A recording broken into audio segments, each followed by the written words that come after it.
Olá, vamos voltar à nossa discussão sobre a resolução do modelo SI, ou SIR, que foi iniciada numa série nesta playlist de 3 vídeos. O primeiro vídeo era uma live a respeito do modelo SIR de maneira geral, apresentando a teoria dele.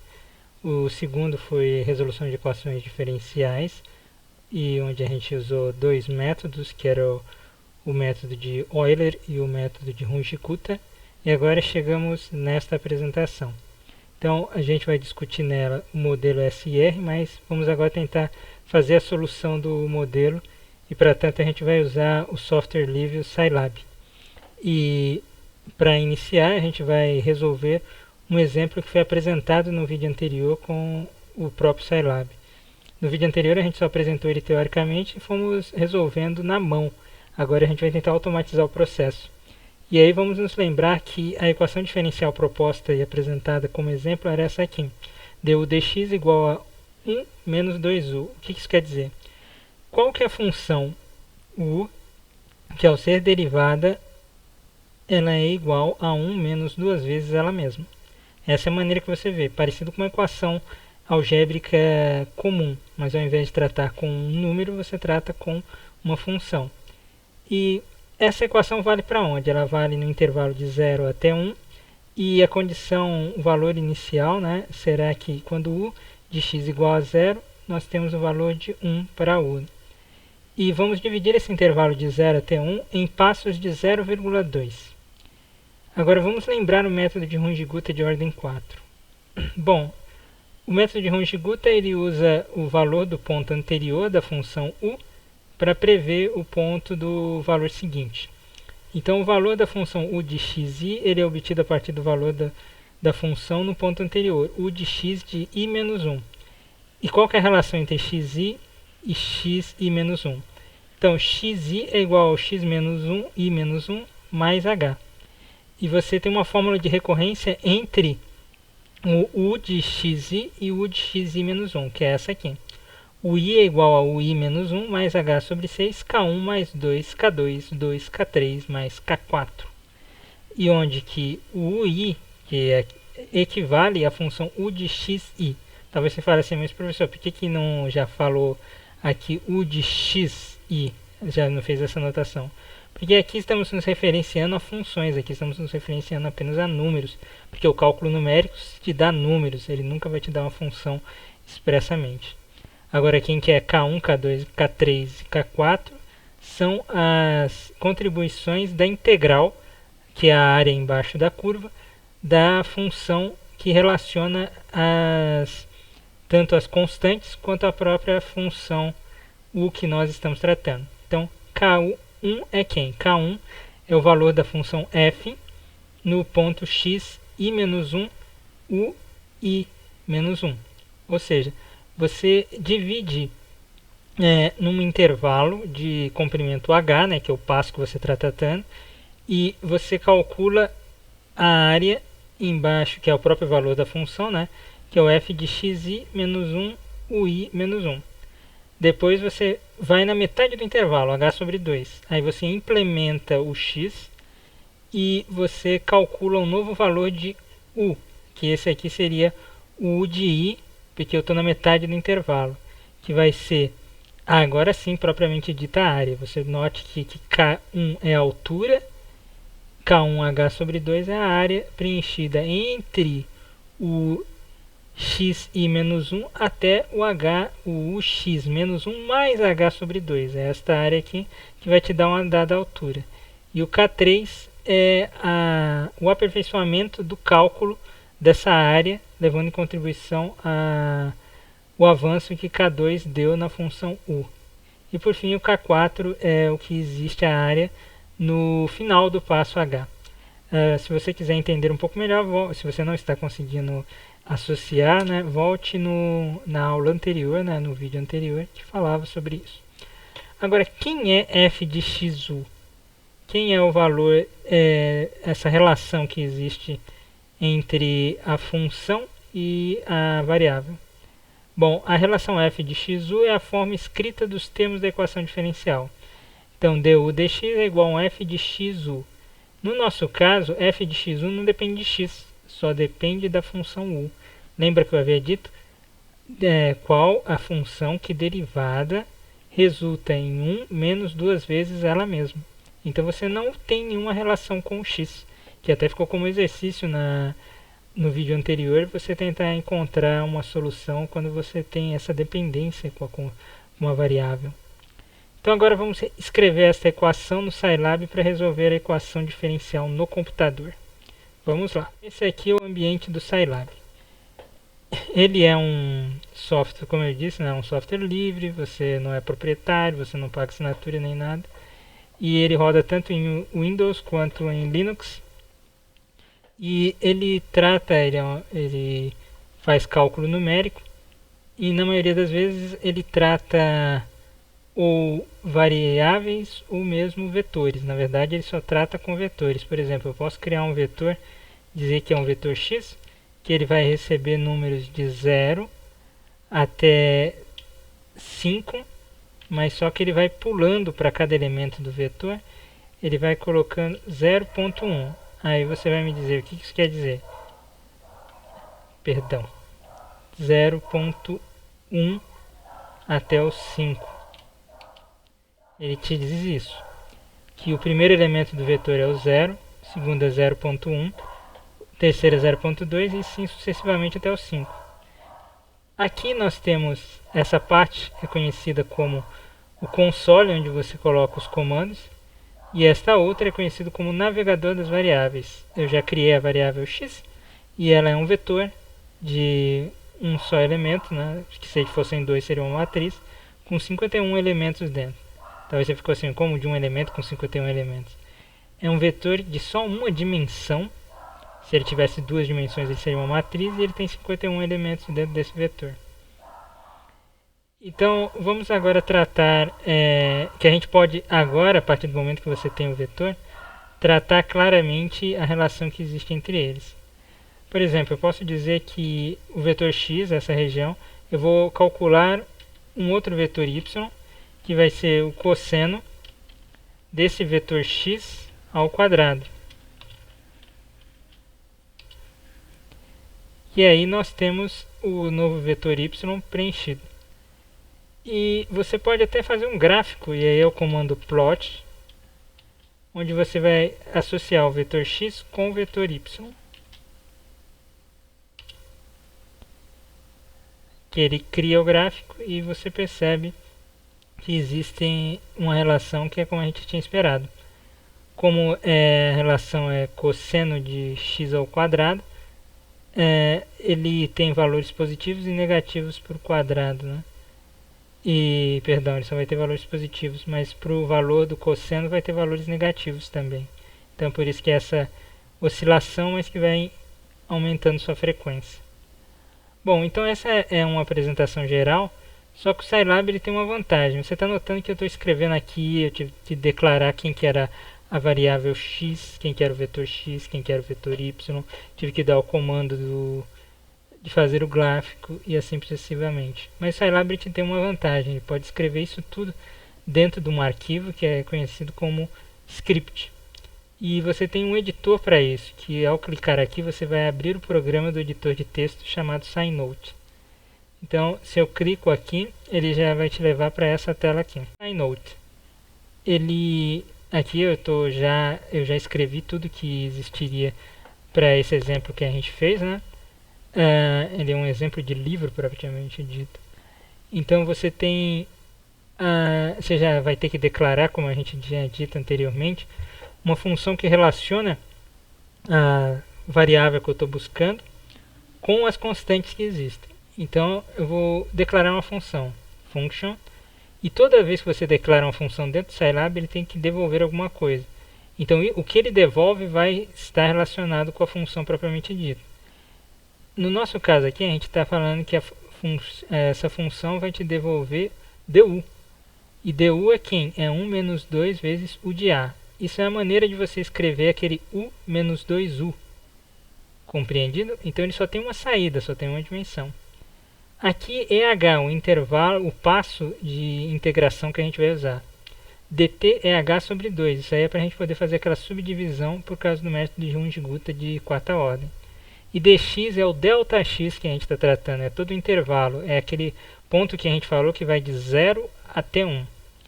Nx é o número de passos que vão existir, e ele é feito como o floor de dx dividido por h mais 1. O que isso quer dizer? Quando eu divido dois números, por exemplo, eu divido 1 por 0.2, isso vai dar 5. Mas esse vai ser um 5 inteiro ou vai ser um 5 decimal? Se eu quero só um 5 inteiro, eu uso o comando floor, que aí ele vai te dar um 5 inteiro. Mais 1, porque toda vez, se você lembrar da aula anterior, né, toda vez que eu faço uma divisão em passos, vai ter que ter um passo de inicialização. Então eu tenho que colocar mais 1 para poder fazer a integração completa.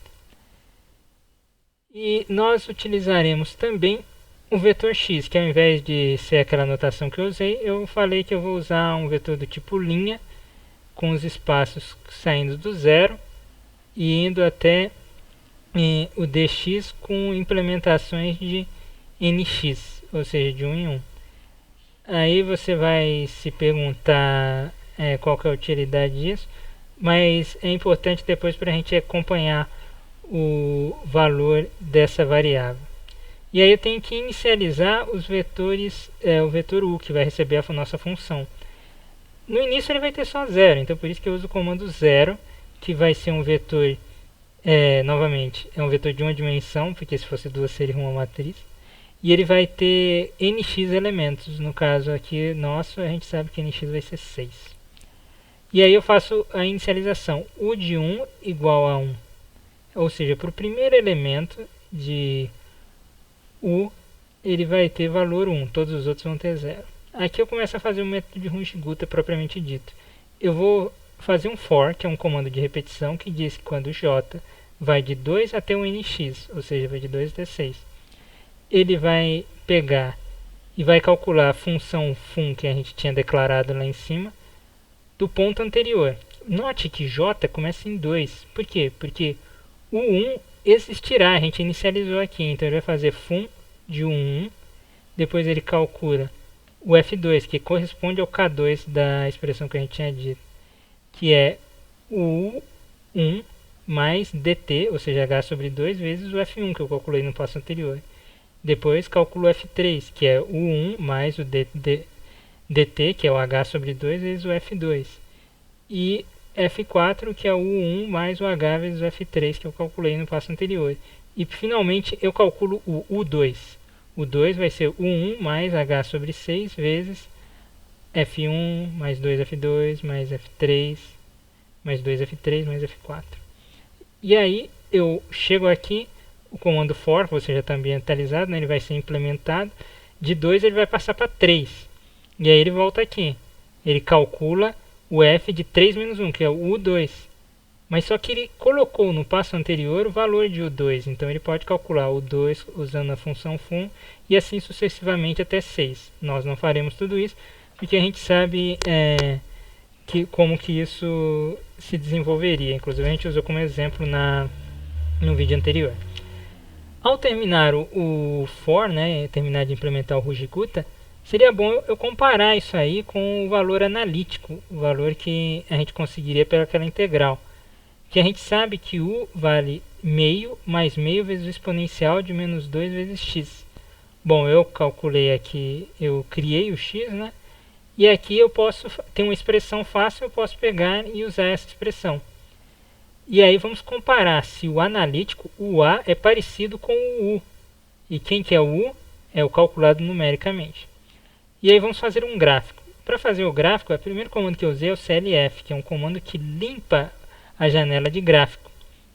E aí eu vou fazer o gráfico de x com o vetor u, do vetor x com o vetor u, e eu vou usar a cor vermelha, é o que está escrito aqui entre essas linhas, né, esses apóstrofes, que R quer dizer vermelho, e vamos usar o símbolo O, ou seja, vão ser bolinhas vermelhas, né?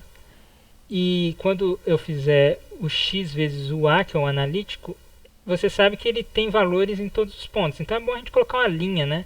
Então eu vou usar uma linha, um tipo de linha traço, na cor azul, e eu vou deixar ela um pouquinho mais grossa, eu vou usar a espessura dela 2. E eu vou deixar um grid só para ver como que os pontos, né? E vou colocar uma legenda. O primeiro gráfico que eu fiz, o plot de x de u, vai ser o numérico. E o segundo vai ser o analítico. Se eu fizesse outros gráficos, se eu fizesse outros plots, eu iria continuar preenchendo esse vetor das legendas para ele ser usado. E aqui eu vou colocar o rótulo do eixo x, que a gente vai dizer que é o próprio x, e do eixo y, que é o próprio u. E vamos deixar um título para esse gráfico. Vamos falar comparação entre o numérico e o analítico. Opa, analítico.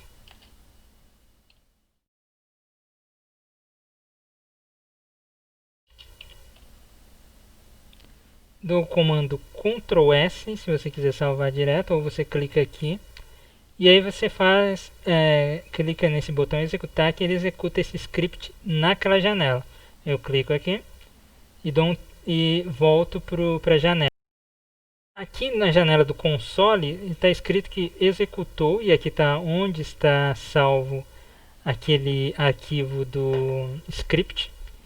E note que aqui mudou tudo, né? As variáveis que eu havia declarado lá, agora elas surgem aqui, porque ela foi feita toda de uma vez. E aí você fala assim, mas não estou vendo nada, só estou vendo aqui que está dizendo que teve a manipulação e assim por diante. Mas você também criou aqui uma resposta que é um gráfico, que é o que ele está dizendo aqui. É um gráfico de uma dimensão, bidimensional, é 1 por 1. E aí se eu avanço, né, eu encontro aqui a janela do gráfico, como a gente tinha pedido. O título, comparação entre o numérico e o analítico, bolinhas vermelhas com o valor numérico e linhas azuis para descrever o valor analítico. Note que bate muito bem. E a gente está com o x de 0 até 1. Então a função que é integral por aqueles métodos que a gente conhece bate com o numérico. Aí você vai falar assim, mas se eu já sabia a solução analítica, por que eu fiz a numérica? Para conferir. Isso é a primeira coisa que fazemos. Sempre em cálculo numérico, é bom você ter a resposta analítica para você comparar a sua resposta numérica, porque o cálculo numérico sempre te dá um número. Aí a pergunta é, esse número está correto ou não? Quando você tem um processo de integração analítico que dá a resposta, você pode conferir. Quando você não tem, já vai ser mais difícil. No nosso próximo exemplo, ainda vai ter uma resposta analítica. E vamos continuar. Agora vamos voltar para o sistema SI, suscetível infectado, que ainda tem resposta analítica. Então assim, resolvemos a equação do Scilab. Aqui a gente está com o modelo SI. O modelo SIR é mais complexo, então a gente vai apenas usar dois compartimentos, o modelo SI, suscetível infectado. Então, o sistema de equações diferenciais por SI é dado por isso. A variação do número de suscetíveis no tempo é igual à taxa de redução, que é a taxa de infecção de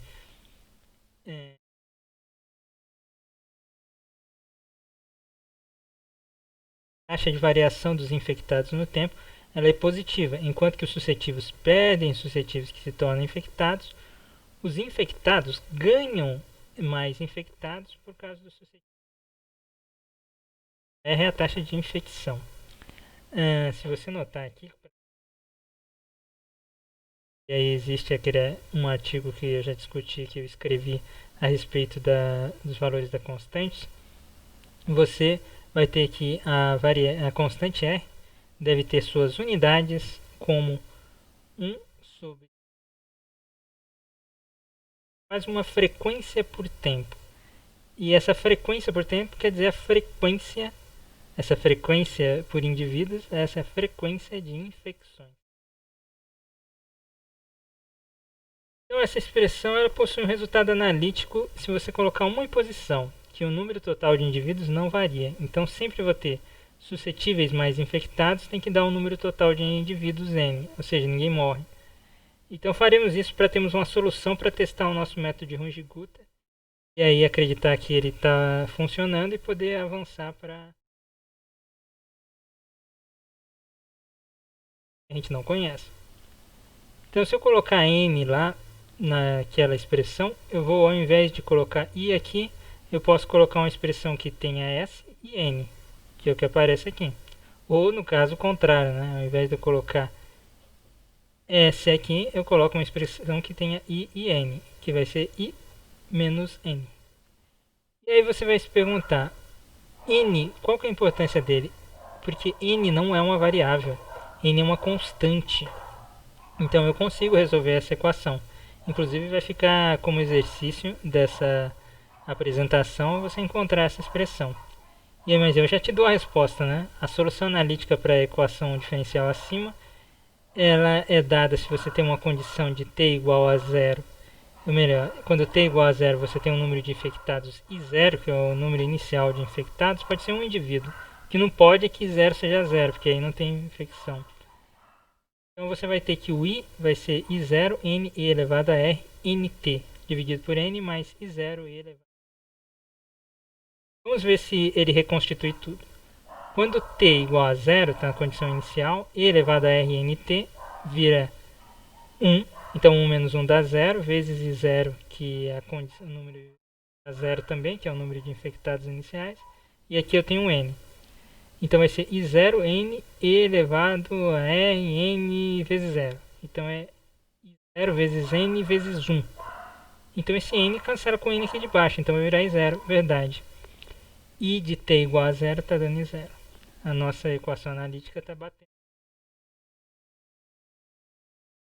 Se eu pensar quando o tempo vai indo por infinito, o que vai acontecer? E elevado a r nt fica muito maior do que 1. Então, aqui embaixo só vai ter i elevado a r nt. Esse i vezes e elevado a r nt é maior do que o próprio n, porque veja que o n está no exponencial aqui. Então esse número aqui é muito maior do que o n. Então eu posso desprezar o n, então só vai ter i0 dividido por i0 n e rnt dividido por i0 e rnt. Então o rnt e o i0 se cancelam, então o número de infectados está tendendo a se tornar todos os indivíduos, ou seja, todo mundo.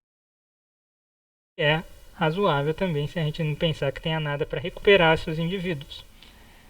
Então agora a gente vai avançando e vamos fazer agora a solução dessa EquaNote na resolução da equação diferencial. Bom, esse problema aqui eu vou deixar ele disponível para você poder brincar um pouco com ele. Só que aqui a gente tem uma diferença quando a gente faz aquela função, porque a função f, que a gente havia dito, agora ela é uma função de duas dimensões. F de u de x aqui é um f de s e um f de i. Então ela te dá dois valores.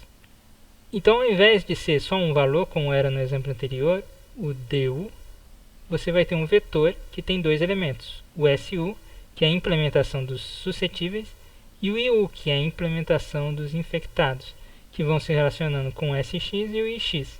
Então essa que é a implementação da derivada. Então SU ele perde, então tem valor negativo. A vezes I, X e SX. Note que A é uma constante que vem externa da nossa função. Então ela tem que ser argumento da nossa função. E a mesma coisa, o IU vai ser o que é perdido pelo S. Bom, aqui nos comentários só tem para você, se acaso na hora que você estiver estudando, você esqueça quem é os elementos, né? Ele está aqui fazendo a descrição. Então vamos dizer que temos 100 indivíduos. Vamos começar com um infectado. E assim os suscetíveis que tem é o 100 menos 1. Você vai poder mudar isso quando você estiver brincando no seu próprio computador. Então você quer dizer que o número de suscetíveis totais é 99. Vamos falar que 0.2 é a taxa de infecção. O que isso quer dizer?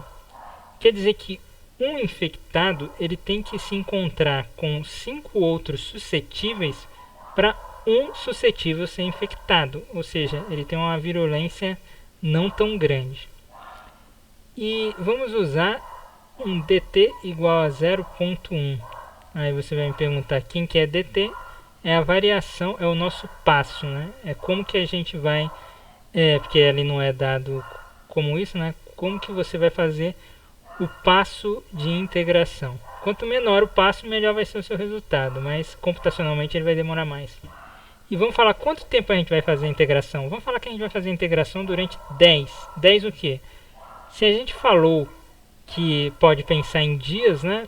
A gente vai dizer assim, durante 10 dias, como que vai ser a evolução dos infectados. E aqui vamos fazer o dt2, né? Que é o quadrado do dt, mas não tem tanta importância quanto a gente pensar que o h seja o dt dividido por 2. Agora você vai me falar o porquê disso. É a gente pensar no intervalo de integração dividido por 2. Fazemos o mesmo processo, descobrir o número de pontos, só que veja, agora é tudo bem diferente. Porque você tem um tempo máximo de 10, não é mais o 1 que a gente tinha feito no exemplo anterior. Você tem agora 100 indivíduos, você está com números maiores, então você vai sofrer um pouco mais. Os demais valores de inicialização eu vou deixar que você estude aí, e eu só vou dizer que vou fazer o mesmo processo, né? Só que agora você tem que tomar cuidado, porque é um vetor, você vai ter que ter o F, o K1 dos suscetíveis, o K2 dos suscetíveis, o K3 até o K4 suscetíveis, que aqui tem o nome de F1S, F2S, e vai ter a mesma coisa para os infectados. Você pode fazer isso de outra maneira, mas eu vou deixar para que você pesquise qual que é a melhor maneira. E aqui tem a implementação dos suscetíveis, usando o mesmo processo que a gente tinha dito anteriormente. E aqui eu faço a implementação dos analíticos, né, das soluções analíticas aqui dentro, usando mesmo vetores e não fazendo o cálculo completo, que nem a gente fez no outro exemplo, só porque em algumas situações do Scilab ele pode confundir quando tem divisão. Então é bom você estar atento a isso. Bom, só para encerrar, eu faço também o J mais 1, porque apesar de você estar no U1, isso quer dizer que quando x igual a zero, ou melhor, quando o tempo igual a zero, quando TA igual a zero. Mas quando chegar no final aqui da implementação do for, eu vou precisar fazer do lado de fora para encontrar a resposta analítica com um ponto a mais. Bom, agora eu vou fazer o gráfico para comparar. Vamos ter a mesma coisa, vamos ter o suscetível, que dessa vez eu vou deixar vermelho e bolinha, o suscetível calculado calculado numericamente. O infectado calculado numericamente eu vou deixar em green, em verde. E o suscetível calculado analiticamente eu vou deixar em blue, azul, com linha. Enquanto que o infectado analítico vai ser também, na verdade, com linha, mas em amarelo. E aqui vamos ver como que vai ficar. Voltamos agora para o comando CLC, que ele limpa o console. Outro comando interessante é o comando clear, que ele vai limpar o navegador de variáveis. Agora, o navegador de variáveis aqui não tem mais nenhuma variável. E vamos usar o comando clf para limpar a janela de gráfico. Veja só. A janela gráfica está limpa. Agora vamos vamos rodar o nosso comando, o nosso script que nós calculamos para o sistema SIM. Bom, aí de duas uma, ou você digita o exec e assim você dá o caminho, ou você volta para o SciNode, clicando nele.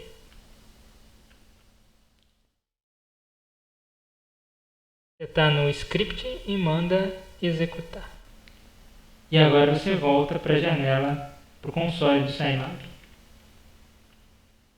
Ele foi executado. Note que agora as variáveis todas foram implementadas. O K1, o K2, o K3, o K4, tanto dos infectados quanto dos suscetíveis.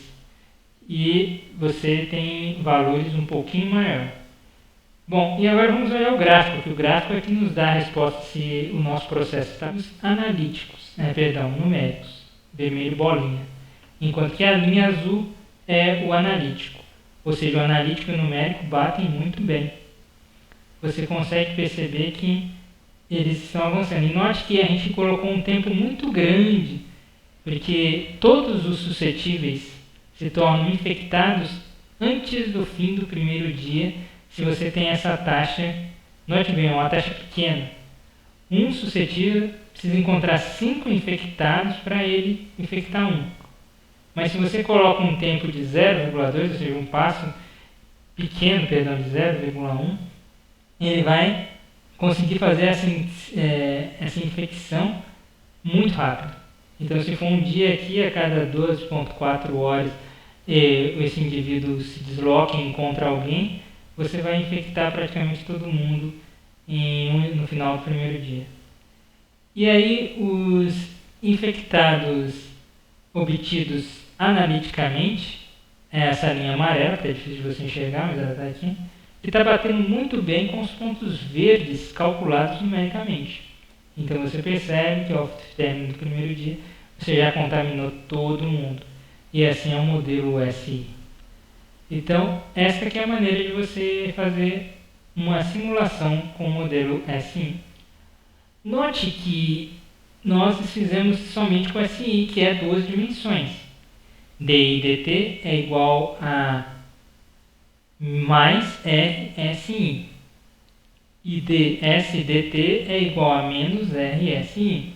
Então vamos voltar para a nossa apresentação para continuar pensando no modelo SIR. Agora, se você pensar no modelo SIR completo, né, você vai pensar que os suscetíveis é DSDT menos RSI e o DI/dt, perdão, porque aqui está DSDT novamente, né, é mais RSI, mas eu vou ter alguém que vai se recuperar numa taxa A que depende somente da quantidade de infectados que tem. Se não tem infectado nenhum, não recupera ninguém. E esse vai ser o seu exercício. Então, o primeiro exercício você vai demonstrar que a solução da equação diferencial em 11 é dada por 12. Aquela demonstração, você simplesmente vai pegar aquela solução, colocar na equação diferencial e encontrá-la.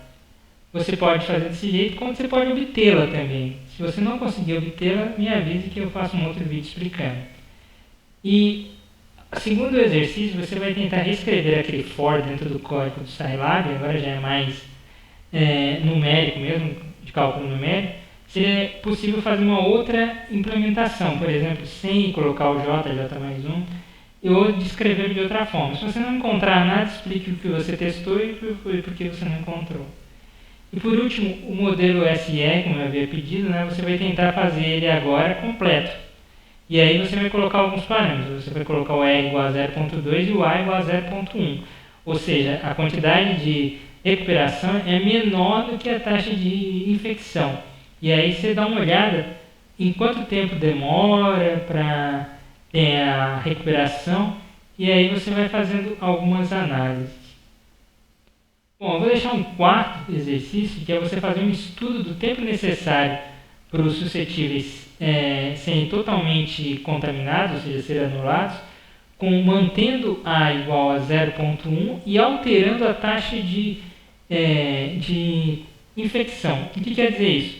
Ou diminuir a mobilidade dos infectados, né, quem ele pode encontrar, ou criar alguma forma de diminuir essa taxa de infecção, que seria, por exemplo, uma vacina. Bom, agradeço a você que foi ver até aqui, né, que chegou até esse momento do vídeo, né, e que não se esqueça que todo esse conhecimento foi adquirido a partir de muito esforço, muito trabalho. E eu vou dar algumas referências para você e você se inspira para fazer algo um pouco além do que a gente discutiu aqui. E bom estudo para vocês. Bom, tem o meu artigo que eu publiquei em 2010 sobre a questão de infecções, taxa de infecções. Taxa de infecção não, de constantes dentro de modelos análogos entre biologia e física.